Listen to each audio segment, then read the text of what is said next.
At 11:52 p.m., the offices of Hamilton Global Industries were almost completely silent. The company occupied 30 floors of a glass skyscraper in downtown Chicago, and during the day, thousands of employees filled its hallways. But after midnight, the building belonged to people almost nobody noticed. Security guards, maintenance workers, and cleaners. One of those cleaners was Maria Bennett. Maria was 51 years old and had worked the night shift at Hamilton Global for nearly 9 years. She was a single mother who had raised her daughter, Sophia, through some of the most difficult years of their lives. Maria never complained about her job. She believed honest work was honorable work. Every night, she pushed her cleaning cart through executive offices, conference rooms, kitchens, and hallways. She polished glass tables that cost more than her car, cleaned bathrooms used by executives, and emptied wastebaskets filled with documents that employees no longer wanted. Most people never noticed her. And Maria was perfectly comfortable with that. She didn't need attention. She simply needed a paycheck. One Thursday night, however, something in an executive conference room caught her attention. The recycling bin was overflowing.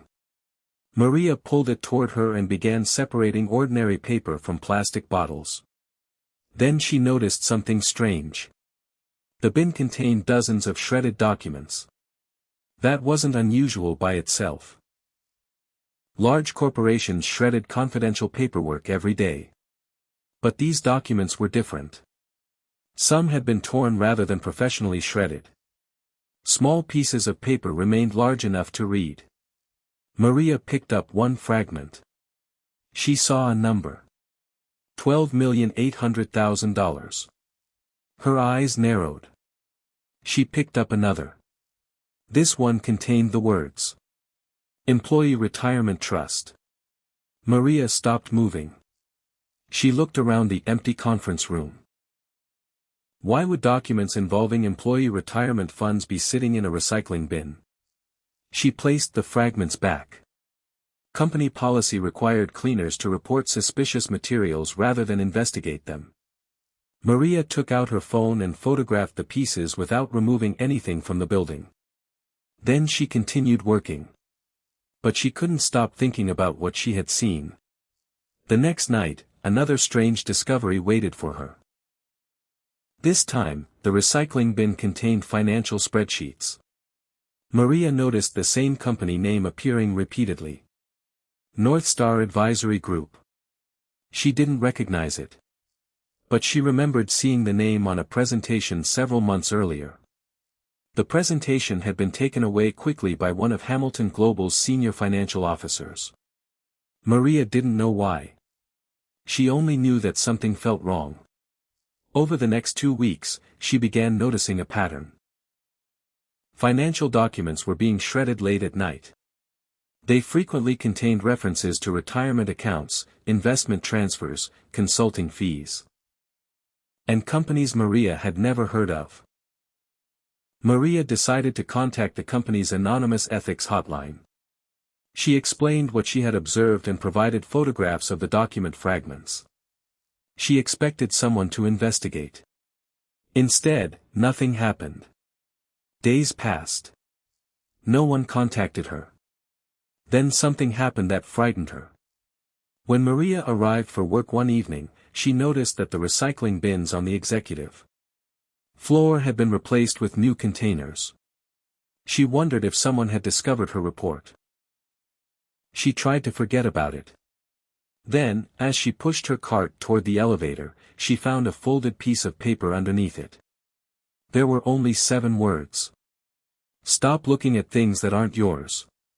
Maria stood frozen. She immediately thought about Sophia.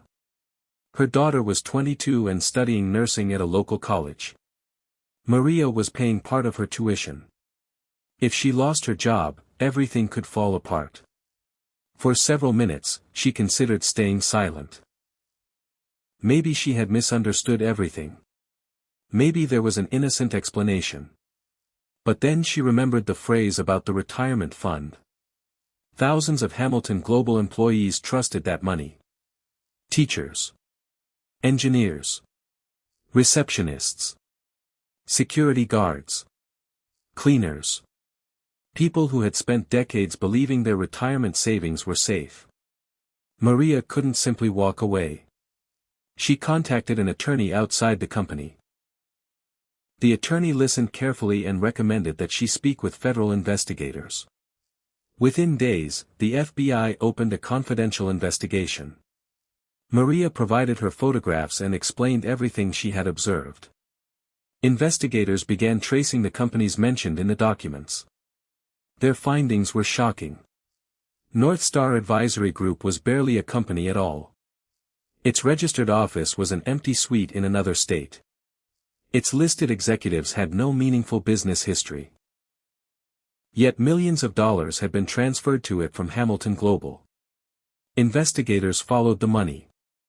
The transfers eventually led to several offshore accounts and luxury properties. Then they discovered the name of Hamilton Global's chief financial officer. Richard Walsh. Walsh was one of the most respected executives in the company. He had been with Hamilton Global for 17 years. He appeared regularly on business television programs. Employees described him as brilliant. Federal investigators now believed he had secretly created a network of shell companies and diverted hundreds of millions of dollars through fraudulent consulting agreements. But there was a bigger problem. Some of the money had come from employee retirement investments. The investigators estimated that more than $600 million had been moved through the scheme.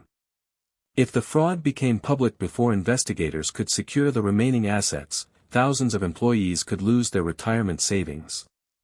The FBI obtained search warrants. Agents arrived at Walsh's office early one morning. At the same time, other teams searched his home and 2 storage facilities. They found computers, financial records, offshore banking information, and boxes of documents. Some of the papers matched the fragments Maria had photographed. The evidence was undeniable. Richard Walsh and several associates were arrested. News of the scandal spread across the country. Hamilton Global employees were terrified. Many had spent 20 or 30 years working for the company. Their retirement accounts represented everything they had planned for the future. But because investigators acted quickly, millions of dollars in assets were frozen. Other money was recovered from properties and accounts connected to the scheme. The company also established a recovery fund to protect employees. The retirement program survived. Thousands of families avoided financial disaster. Months later, Richard Walsh went on trial. Prosecutors presented financial records showing how the money had been moved through shell corporations.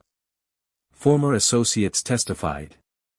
Cybersecurity experts recovered deleted emails. Forensic accountants explained the complex transactions. Then the prosecution introduced Maria's photographs. They showed the shredded documents exactly as she had discovered them. The defense argued that Maria had misunderstood what she saw. But investigators explained that her photographs had helped them identify the first financial trail. After weeks of testimony, the jury reached its verdict. Walsh was found guilty on multiple counts of fraud, conspiracy, money laundering, and embezzlement. He received a lengthy federal prison sentence. But the most emotional moment came afterward. Hamilton Global's CEO invited Maria to a private meeting. Maria expected questions. Instead, the CEO stood up and shook her hand. "You saved this company," she said. Maria looked confused. "I just found some papers." The CEO smiled. Those papers represented thousands of people's futures. Maria's eyes filled with tears. She had never considered herself brave. She had simply done what she believed was right. Several weeks later, Hamilton Global announced that Maria would receive a Special Integrity Award. The company also offered her a new position in its Employee Ethics and Compliance Department. Maria hesitated. "I'm a cleaner," she said. The CEO replied. "You were a cleaner who noticed what everyone else ignored." Maria accepted. She completed professional training and began helping the company develop stronger reporting systems. Employees were encouraged to report suspicious behavior without fear of retaliation. Years later, Maria became one of the company's most respected compliance officers. Whenever new employees asked how she started her career, she always told them the same story. She didn't start in a boardroom. She started with a cleaning cart. One night, she saw something that didn't belong in a recycling bin. And she decided not to ignore it. Her daughter Sophia eventually became a nurse. Whenever Sophia talked about her mother's career, she proudly told people, "My mom saved thousands of families." Maria always corrected her. "No. I just listened to that little voice that told me something wasn't right." Then she would smile. Sometimes that's all courage is. Years later, a plaque was placed inside Hamilton Global's main lobby. It read, "Never underestimate the person everyone overlooks. The smallest observation can sometimes protect the greatest number of lives." Maria passed that plaque every morning. She never stopped to admire it. She simply walked past with the same quiet confidence she had always carried. Because Maria understood something that many powerful people had forgotten. Money can buy impressive offices. Titles can create authority. Education can create expertise. But integrity belongs to anyone willing to stand up for what is right. And sometimes, the person holding the cleaning cart is the one who sees the truth first.